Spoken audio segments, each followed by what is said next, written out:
welcome back to Beach Theory. Back. I'm super excited for today's episode because it paints me in a little bit better of a light than the last episode. Last episode we talked about camping stories, and you heard all of my confessions of my teenage rebellions. I had some too. We're not perfect. Surprise. Well, I wasn't, but now I am. Just kidding. Definitely learned a lot from those life lessons. Yeah. So, but today, so if you missed that one, by the way, make sure you give it a listen. It was a fun one. Yeah, it was. I want to talk today a little bit more about what homeschool was like for me when I became a teenager. Because I feel like as a kid, I don't really remember homeschool. I did third and fourth grade public school. And then after that, things really kind of changed as I went into middle school and high school as far as homeschool goes. So I want to talk a little bit about that, and then maybe you can talk about my schooling, your education career. So first of all, I taught myself math. I have these math books. Actually, I'm looking at them right now. Those are the exact same books that I used. Not those exact same books. But it was those books. Yeah. Yeah. It was an identical copy. Yes. I'm going to go grab one real fast. Saxon math books, which is funny because at some points in school, that's the exact same books I used. I remember those books from... You actually used Saxon? I used Saxon math books, yeah. I did Algebra 1/2. So then what's your excuse? You should be better at math. I don't like it. Honestly, even though I don't like it now, I feel like I want to learn to love it. Well, you're in for a treat because these books are actually really fun. And I've been thinking about it as the kids get to be old enough to be able to start doing... You want to do it with them? I think it'd be fun to do it with them. I actually kind of do too. I have actually been thinking that. Well, what's cool about it is okay, so... Just looking at these books, it has a lesson and it talks about, expanded notation using exponents. So, and then it literally explains the whole lesson. Numbers like 10, 100, 1,000, 10,000, and so on can be named as powers of 10. So 10 to the one with one exponent equals 10. 10 squared equals 100. Mm-hmm. And so it explains it very clearly to the point where I literally went through all of these books over my high school career and read the lesson, did the practice, and then I would do the problem set. And it was like, it all made sense. To me, it's almost like a different language.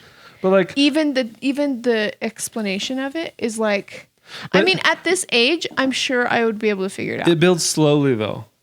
It introduces so for example, that lesson I was just reading that you're like, okay, what do even those words mean? I just realized, I think I know part of the reason why I struggled so hard with math. Why? Because I moved a lot and they would switch from one textbook to another, or I would move and then I would be ahead in one area and behind in others because they did it out of order. So there's things I missed. There's gaps that were significant enough that certain lessons would be so frustrating to me because I missed pieces and the teacher wasn't teaching me the gaps that I missed and didn't even know. And it was almost like I didn't know what I didn't know. Right. I was like, well, I don't know. All I would know is that I didn't know how to do it. But because I had the book and I literally went through it one lesson at a time, teaching it to myself, I never missed anything. You're amazing. But honestly, it would bring in a brand new concept, but it teaches it so clearly in these books to where I literally read the lesson and I was like, oh, that makes sense. So rather than having a teacher in front of the class being like, this is a decimal, this is what a decimal is, I read the book, which says, this is a decimal, this is how a decimal acts. It's all in here to where as long as you read the book, you can literally teach yourself through reading the book. That's cool. And that's exactly really what I did. All the way up through Algebra 1, Algebra 2. When I was in...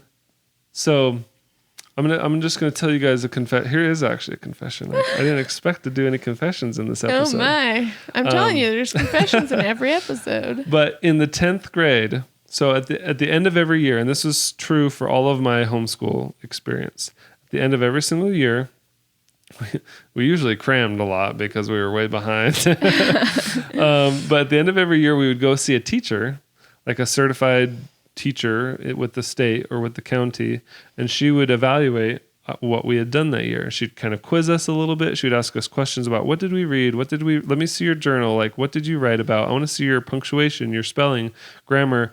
They would look at our math and look at our problems and have us maybe do a couple math problems in front of her to make sure that we actually were absorbing what we were learning. And so through this process, we'd be evaluated to determine if we would pass to the next grade with the city or the county. And so every year we'd go and I'd take the evaluation, and I usually felt like I passed by the skin of my teeth. Yeah. Like every year I'd do like nothing all year, and then in like the month before the evaluation I would just like cram. I have to do every textbook because I did nothing this year. I have to do this whole textbook this week. Right. Yeah. There were times where I would have my math book and I'd be like, I have to do 10 lessons a day to get caught up. And so I would only do the lesson, the practice, and then I would skip the normal problem set, which was always a review. Oh. And I would just do practice for all 10 lessons, and then I would do all the review to try and cram as much as I could get into a small amount of time. And I didn't retain very well because of that. But anyway, I went for my review at the end of my 10th grade, and I actually failed. Did you guys know that? I failed the 10th grade. Like, wow. Straight up, did not pass the 10th grade. Ooh, that would be a good bowl game video. Or bowl game. Yeah. I failed the 10th grade. I failed the 10th grade. I did. And so she said, by the way, I mentioned the bowl game in a different video. The bowl game we play with Jordan Page and all of our YouTube friends that are awesome. And like, she always plays it at her house where you write down two things on a piece of paper that define you, or that you went through that they might not know. And then everybody goes around the room and tries to figure out which people that could have been. Mm-hmm. And they kind of point fingers at each other, and it's really fun to see who they think.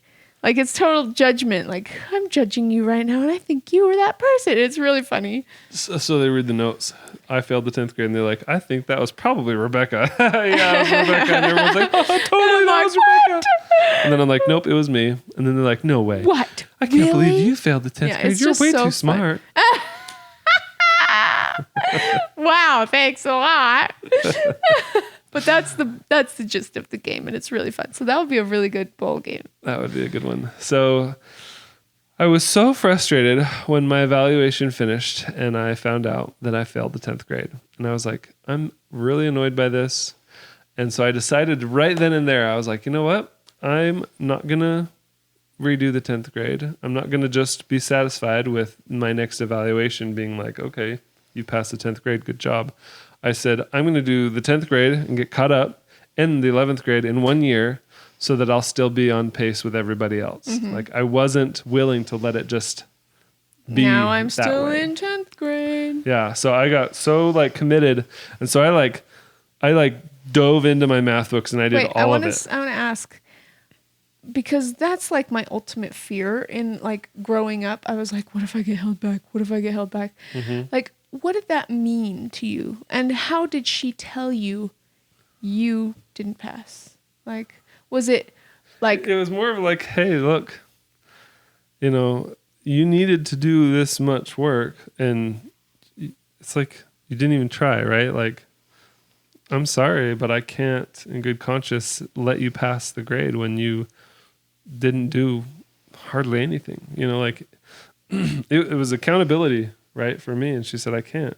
And I can't, in good conscience, pass you when I'm looking at the work that you did this year, and it's not enough to say that you are worthy to pass to the next grade. Mm-hmm. It was just a serious conversation. So it wasn't like, I cannot believe you. Nope. You have failed, failed. That's like what I imagine in my brain. There was no emotion. It was just very matter of fact, like, I'm sorry, this is how it has to be. Yeah. And I was just like, in my mind, I was like, no. I'm devastated. And in all reality, like, I knew it was my fault. Yeah. And my mom didn't take accountability for me because at this point, like literally throughout my entire high school experience, because I was homeschooled, my mom didn't teach me anything. It was all on me. I read the math books. I learned the math lessons. Every now and then I might have a question, be like, hey, Mom, I can't figure this out. I'm really, really struggling. And so I'd show her the lesson. She'd read through it with me, try to understand it herself, because she was probably learning it a second time. It'd been who knows how long. And then she would try to be like, okay, I think I understand it. Is this the right way? And then we'd figure it out together. Yeah. But can you imagine having the internet now? Oh, yeah. I didn't think that would of be that. so different. But like my spelling book, like I would do all the practice. My mom would just quiz me.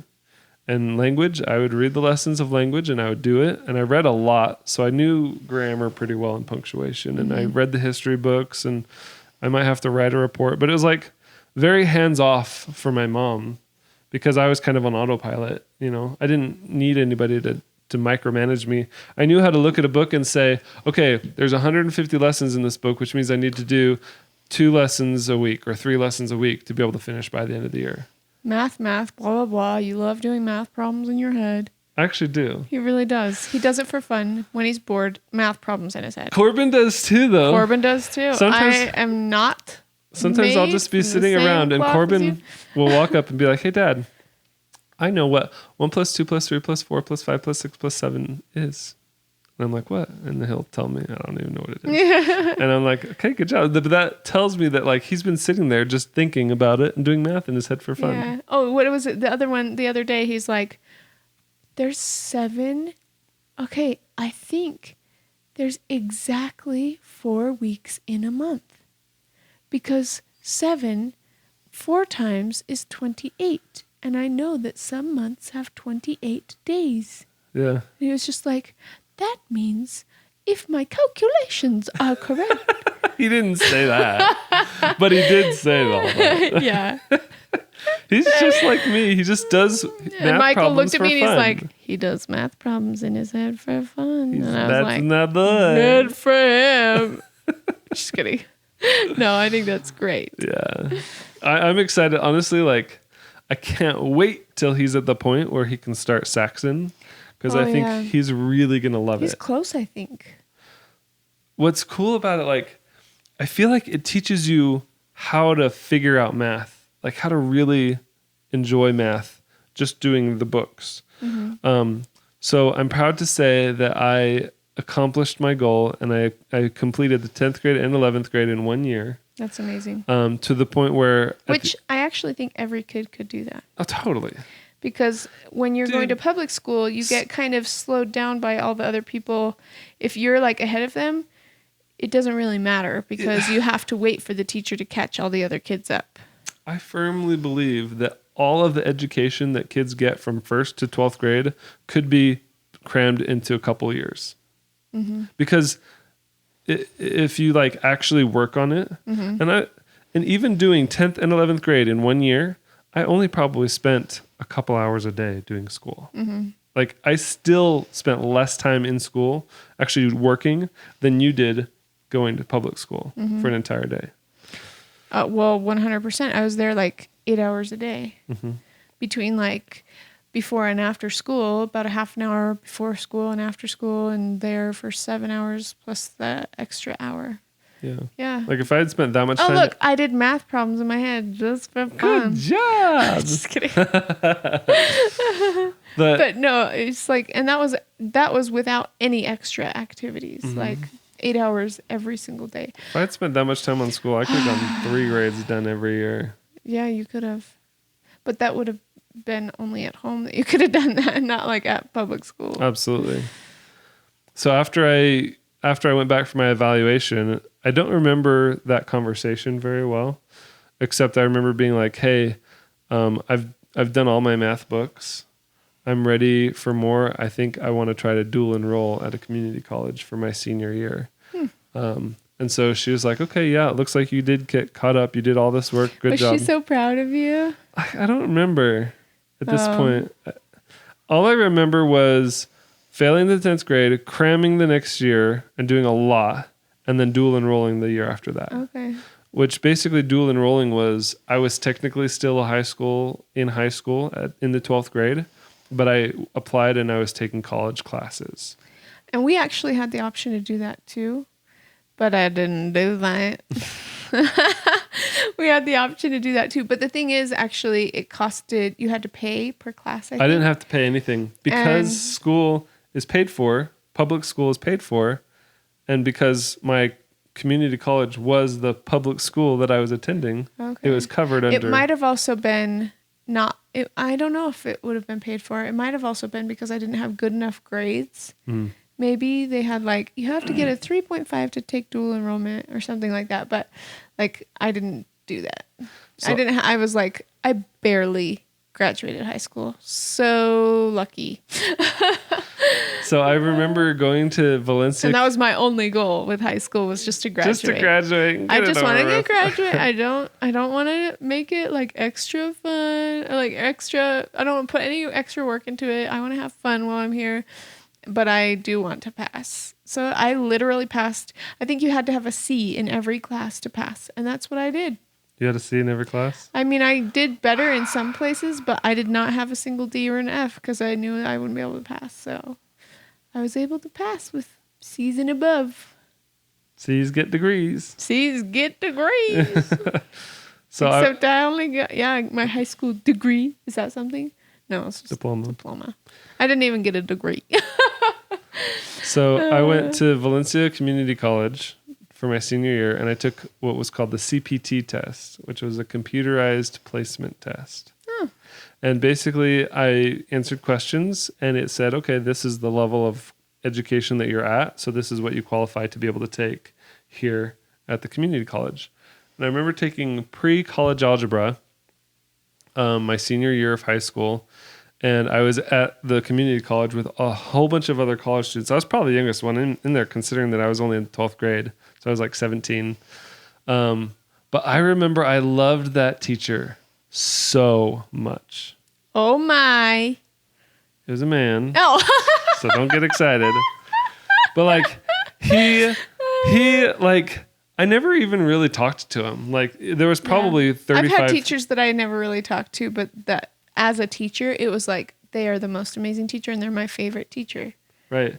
So I took, oh my goodness, I just remembered something from this class. I can't forget to tell you. This specific math class. So I took the math class. The youngest kid in the class, there's probably 40 people in this class, all of them adults. Wait, you're saying dual enrolling. This wasn't online enrolling. No, I was, I was at the community college in a classroom with college students. Oh. And I'm still in high school taking this college class. That is interesting. I bet we had the option to dual enroll that way with like Snow College that was close by, but the way that we did it at our high school was in a dual enrolling building off the high school. Just for high schoolers taking college classes? And they would just go into that building and they would have a teacher that was projected up on like the screen in front from a college somewhere else. I actually went to the college. And they would have to talk to their teacher through the computer or whatever. And so that's interesting. What I loved about this teacher was the process that he went through in his mind to solve problems was exactly the process that I went through. Oh, I love that. So like what I learned from Saxon, it taught you concepts, it taught you about numbers and the way everything works, the way it's all connected. It teaches you how to think and solve problems. And there's more than one way to solve a problem, but the way that I did it in my mind automatically was also the way that he did it. So anytime he would jump to an answer or some type of a conclusion, half the students would be like, wait, how did you get this from that? But I always understood. Oh, I love that. It just made perfect sense. And so I was always like, I'm picking up what you're putting down. Like, I really like this class. And I remember doing really well in that class.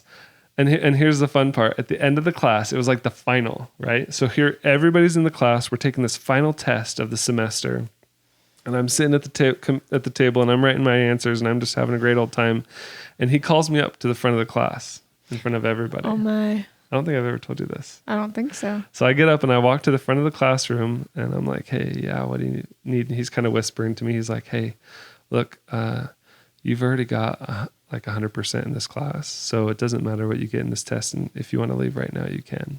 And I was the only one in the whole class. You're like, see ya. And I was like, okay, cool. So I went back down to my table and I was like, I'm just going to do all the easy problems. And then I gave him my test and I left because he was like, you can go, like, you're already going to get 100%. Wow.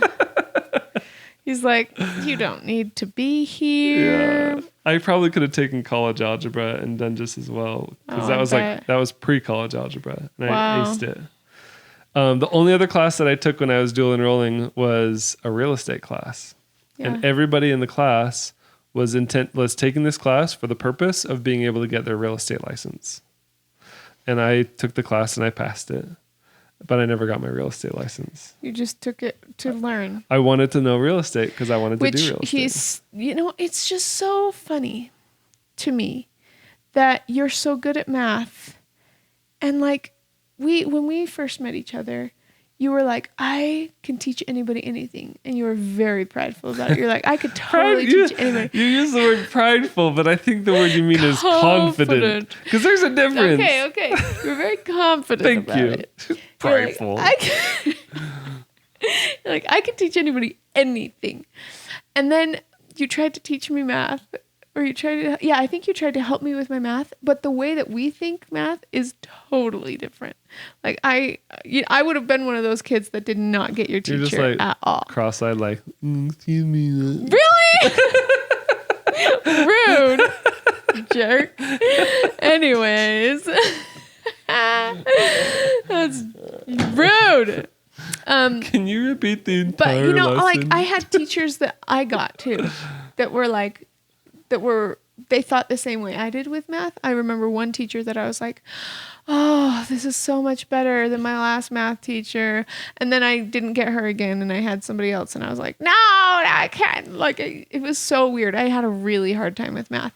But like as you were trying to help me with my college math, and it wasn't working, I wasn't getting it, you were devastated because in your mind you were like 100% sure you could figure out how to help me, and you couldn't. It didn't work, and I was like, I'm sorry, like, and you were really, really upset about it for a little while.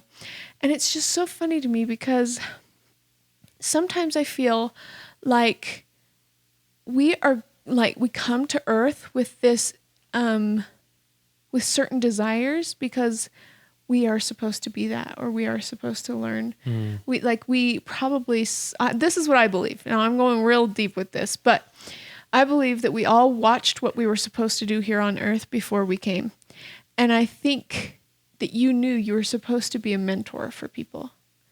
And I think that when you tried to be a mentor in that way, it wasn't quite the right way, and it wasn't quite the right timing.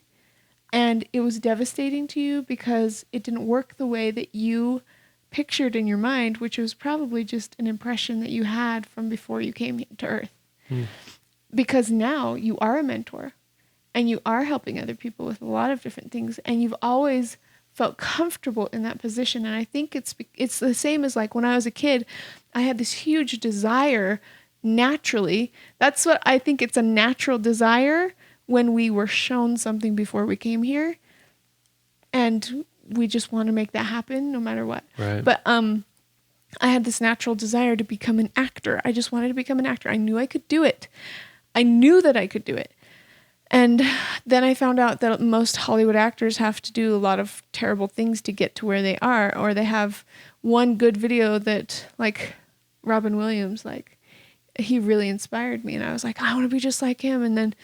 And then he did a whole bunch of other videos that were like really bad with a lot of horrible things in them, but he was willing to do all of those things. And I was like, well, I'm not willing to do all those things.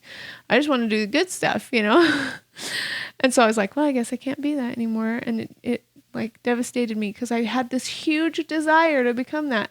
And little did I know, it's just not the right timing, and it was not the right way. And now I know it's because of YouTube. Like I was supposed to be part of YouTube, and I could be an actor here, and I could be comfortable and not do things that that don't go along with my values. So like, anyways, I just find it really interesting that at that one point you tried really hard to mentor me and it didn't work. And now you're mentoring people, but it's in a different way and it's the right time. And I don't know, I just had that thought while you were talking about math.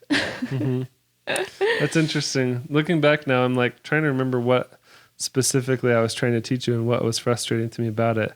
And I feel like it was probably like a foundational understanding of mathematics. Yeah, it was like I was trying to teach you this advanced concept, which I needed you to at least be here to be able to understand. But you were like, I don't even understand this. And Yeah. I'm like, crap, we got to go all the way down here. And But it was like you were jumping ahead Right. and couldn't help it because it was so easy for you to do that, but it wasn't easy for me. right. So, anyways, Yeah. it's just interesting. And that's why when I hear people say things like they have a built-in desire to become this, or they've always wanted to do this and they don't do it, I'm just like, oh no, like, don't give up on that so easily. I feel like those are impressions of a memory from what you've already been shown. Honestly, that's what I believe. And I just, it just makes me like, you know what it makes me like? I've been thinking about this a lot for the past couple of days because things keep popping up on my phone, like saying the exact same things in a different way. And I'm like, okay, I think this is like teaching me a lesson, right? It's a sign. It's a sign.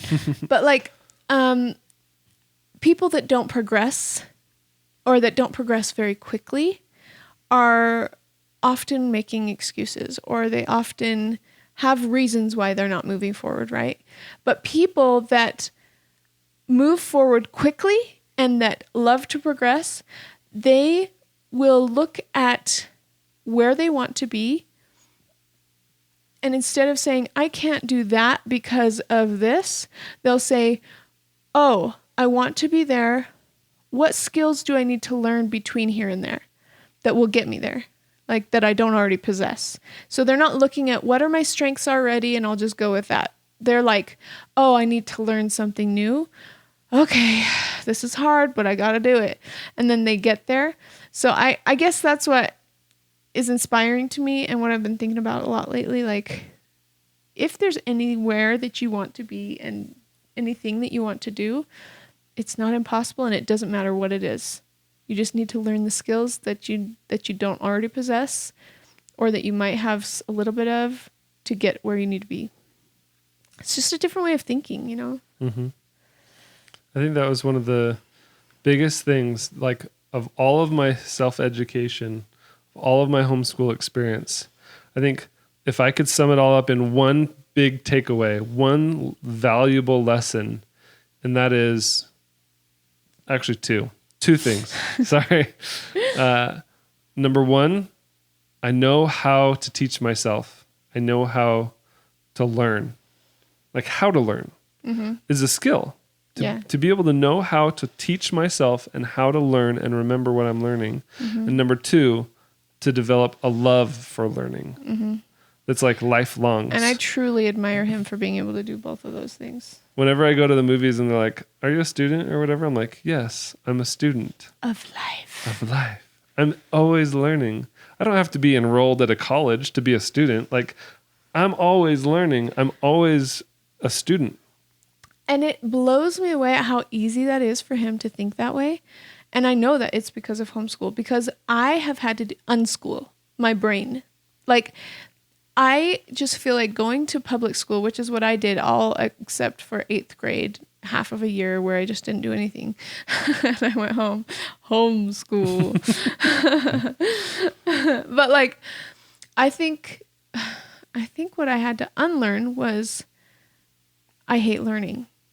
Right. I hated learning because it was not things that I wanted to learn that I felt shoved down my throat.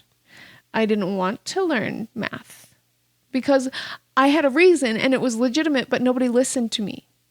Like, it was that I was behind in elementary levels that people were like, oh, you're in middle school, you're in high school. It's not, there's just little things here and there. It just doesn't matter that much. But it mattered to me, and I was confused enough that it was very frustrating to do math for the rest of math.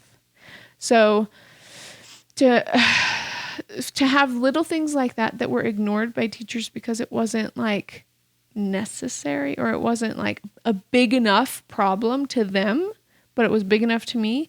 So I just decided I hated it. I felt absolutely forced, and I did not want to do it. So as an adult, I have really struggled from switching my mind from, I don't want to learn that. You can't make me, in my mind, like I literally have had that where it's like, you can't make me. I don't want to do it. I'm an adult now. I can do whatever I want. To like, what do I actually want to learn? What do I want to learn? And then focus on those things and not even let myself be forced to do something I don't want to do. And in other ways, it's like teaching me how to learn something that I don't necessarily want to learn by just allowing myself to be passionate about things and letting myself learn those. So it's weird. It's like I'm learning from you as an example, like how to teach myself, how to learn, how to figure it out. Problem solving. Because if I didn't want to, I never had to do problem solving. I could just was that the front door? I don't think so. That sounded like there was a knock. Yeah. If I wanted to, I could just let the teacher explain everything to me. Yeah. And that's what I did because I didn't want to learn. I didn't try on my own. And so I let the teacher force it down my throat because that was the only way I was going to do it. I was just a little rebel. But honestly, the best thing that did happen to me, I got my C's. But you know what? Before I would say elementary school all the way leading up to 8th grade, I didn't want to learn. I just didn't want to. And it wasn't even I didn't want to learn. I also didn't want to wake up early in the morning, and I didn't want to go to school. I didn't want to be around that many people for that many hours. So like just the structure of it, I hated.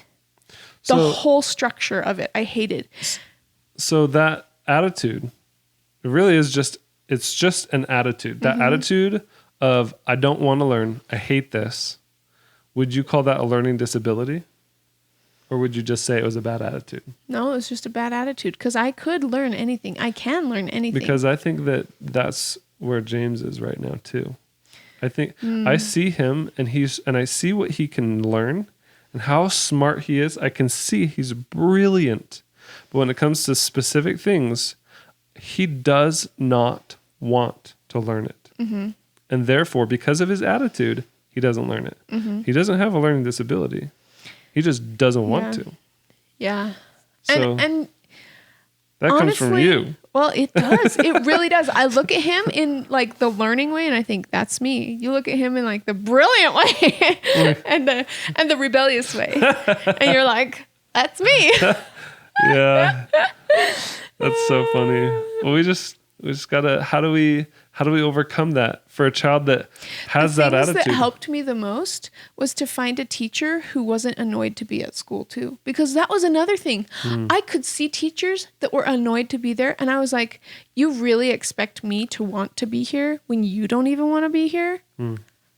If the teacher doesn't have a passion and excitement. And most of the teachers that I had didn't really care about being there.